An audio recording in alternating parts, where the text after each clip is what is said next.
How was planning around Jamie this past week, given the injury that he had? I mean, anytime you have to deal with those things, you just got to be smart, and communication is key. So we talked every day about how he was feeling, and we just kind of just went from there. You always got to be at this time of year.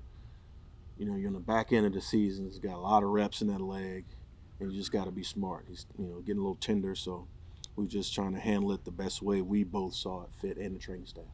The long punt return. What do you see when you see that? You say it's the punt slow, or do you say, hey, the tackling was bad? It was all of that, right? So, I mean, you get a punt with no hang to distance against probably one of the best punt returners in the league. I want to say he was ranked third or fourth going in, averaging almost 15 yards of return. So we talked about how we wanted to contain him, and we just didn't execute. Jamie didn't have a great punt. He'll be the first one to tell you. And then we didn't tackle very well in space. Our best 5 guys missed tackles. So I mean, against that guy, that style of returner, you got to make tackles in space, or he's going to carve you up. And he's been carving people up all year. So that was the first big one we've given up all year. But again, you got to be able to execute under pressure when it's time. So that's just what it is. You're sitting there raving about him. It makes me think like the entire league had a shot to claim that guy, right? He was cut at the end. Are you surprised when you think about that in retrospect? That teams don't want to obviously use that spot on just the returner. Right. I mean, it's the young players. I say this all the time. Like young players make mistakes, and they got to grow in this league. And he's a little guy. So he's 5'8", he's 170 pounds, and personnel people are not salivating all over themselves to get a little guy like that. But those are the guys that'll get you. We're in the Serengeti.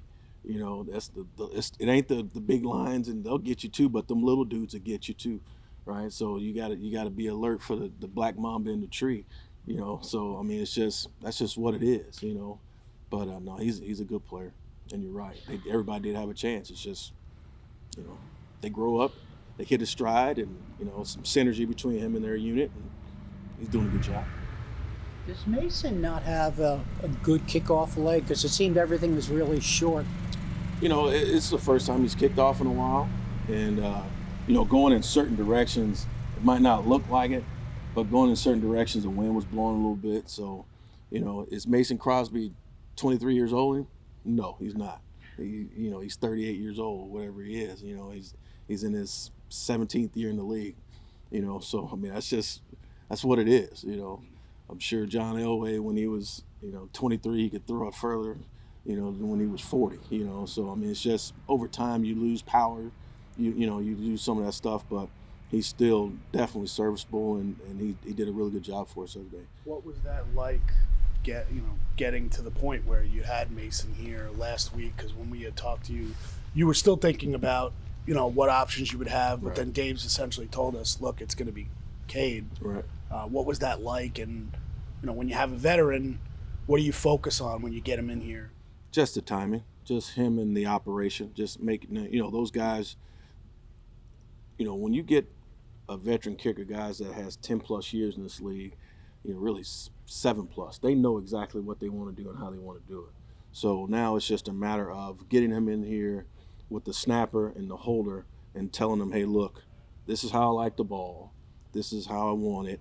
Okay, if we're in the wind, if we're in the, we're outside and we're playing in windy conditions, I want you to lean it this way versus this kind of wind. I want you to lean it this way versus, it's just the small details of the job, and they just get comfortable with each other. And that, and that just takes some time.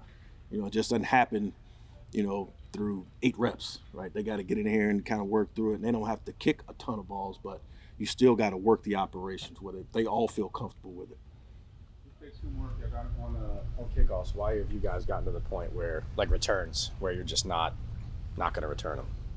I mean, it's all analytical. It's all kind of based upon analytics. So, if we get a ball that's out, past a certain point, we'll return it. But if it's deep, if it's 1, 2, 3 yards deep at the goal line, we'll make other decisions. But, it's just more based on analytics. What do you think of that? I mean, you're basically saying that, kickoffs are dead unless it's a short kick. Not necessarily. It's some situations where we will return, but for the most part, that's kind of our rule, though. Is that hard for you to admit?